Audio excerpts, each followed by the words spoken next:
Hustle culture is dead, and let me tell you why.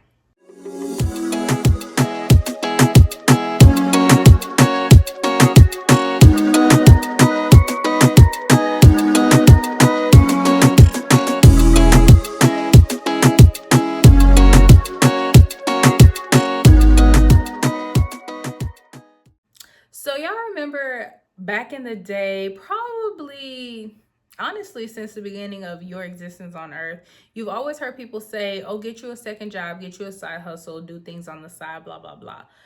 Back then, it worked, sure. However, there is a sense of hustle culture that I really do not like. And it's leading people to burnout. And not even just in the workplace, but burnout in their own lives. Like, there are people who are literally tired of life, right? And to me, that's not okay. So, we're going to talk about how you're going to stop overworking, tips for better productivity. That way, you can decrease your sense of feeling burnout, you can increase your productivity, and overall just feel better about the things that you're doing and the work that you're producing. Okay.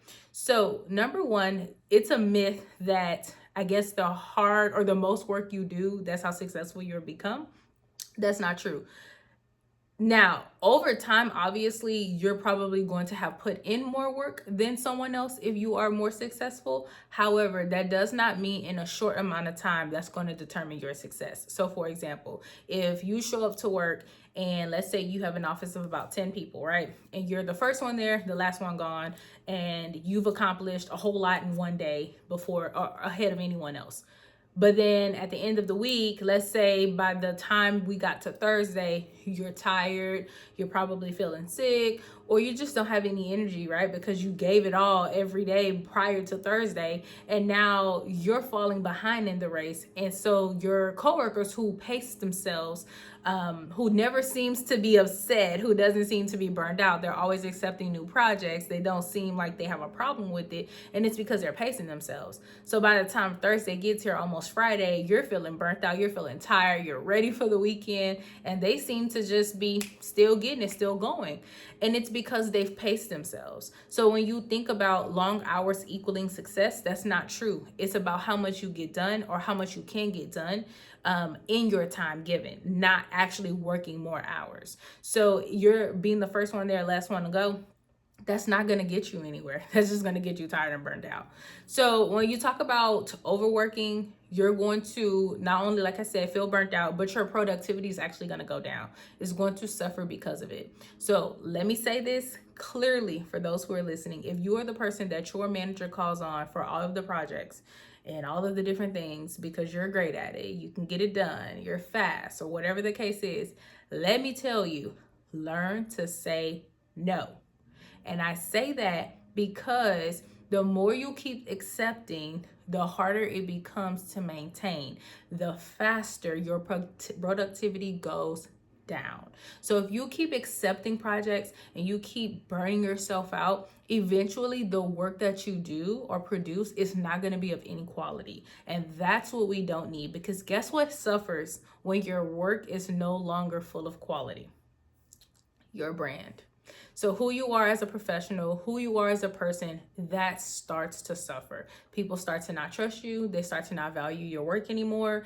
And overall, they just start to not care about you anymore because your quality has gone down. And so now they don't feel that you're reliable and that they can count on you to produce great work.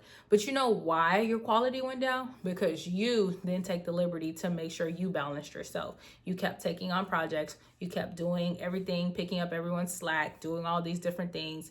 But let me tell you, it gets you nowhere but being burned out. I'm telling you, take it from someone who has experienced it, because I'm never going to sit in front of you and talk about things that I have never experienced. Take it from me. You're going to get burned out. Now, here's some techniques. Some people like to just look at it as a way of life. I'm going to call it a technique because if you don't know how to do it, it's going to feel very uncomfortable.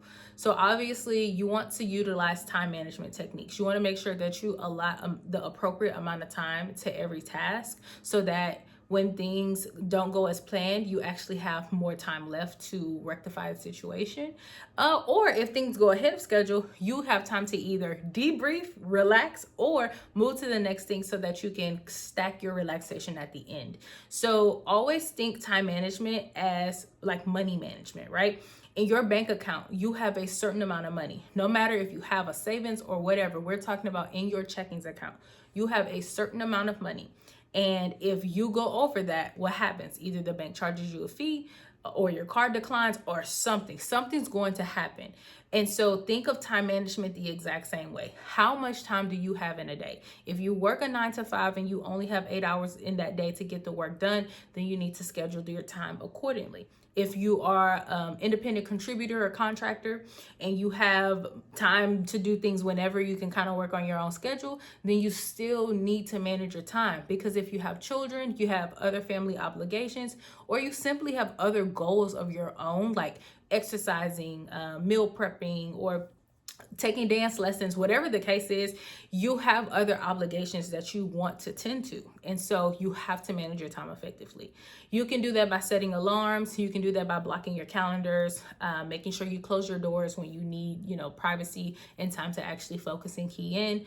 You can do that by making sure that you have some sort of apps on your computer, so that way you are staying on track and on time. And then there's another way, and that's simply just project management. So if you are someone who likes to see the details, you like to have, different items kind of in a visual aspect, there are several different digital platforms that you can use, such as Asana, Motion, Trello. My personal favorite is Trello right now. I know people are going to come for me and be like, there are so many up-to-date ones, and I get it, but right now Trello has my heart. It has everything that I need. I think maybe when I start to move into more complex things, I may have to switch to a different system, but for right now, Trello works for me. So those are just some of the things that I recommend doing when we talk about preventing burnout and increasing productivity. If you want your brand to continue to be of quality, you want people to remember you by the type of work that you produce, it all starts with knowing when to say no. And that could also help you answer a question in an interview of like, what's your weakness, right? A weakness could be taking on too much or learning to say no or learning to delegate. Because a lot of times we bring it all on ourselves and we shouldn't. So at the end of the day, it's all on you to make these differences. So nothing that I say is going to be something that someone else needs to do to help you out, right? It's always going to be you. And I'm telling you this because I've dealt with it. So again, not going to sit in front of you and tell you anything that I haven't experienced or anything that I don't know. I'm going to tell you things that I have experienced. And these are the things I've experienced. I've experienced burnout so many times.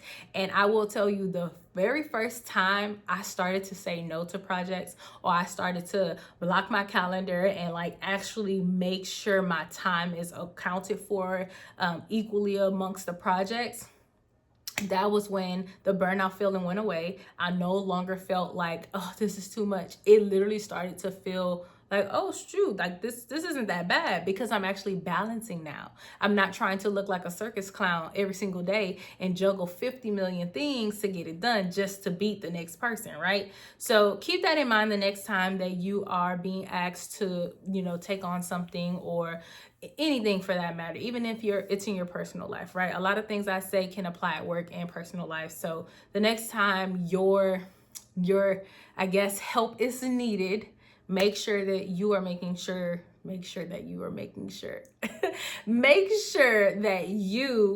are doing what's best for yourself. And that means taking time to think it through, looking at your calendar, saying no, or just having a conversation to see if maybe you can revisit it at a later date. Either one works. So, but remember, the power is all in you and you've got this. So thank you so much for watching this video. I really hope you found it helpful. Let me know in the comments if you found it helpful. If you did, drop the 100 emoji to let me know that this information was gold for you. And if you are still working through a few things, helping you get away from that hustle culture, I would love to know. Feel free to drop it in the comments and I'll respond back. And again, if you're new to the channel, go ahead and hit that subscribe button. It will help me out a lot. And if you haven't followed me on Instagram already, you can find me at careerqueen_Ariana, which will also be in the description below. I will certainly catch you corporate girlies on the next one.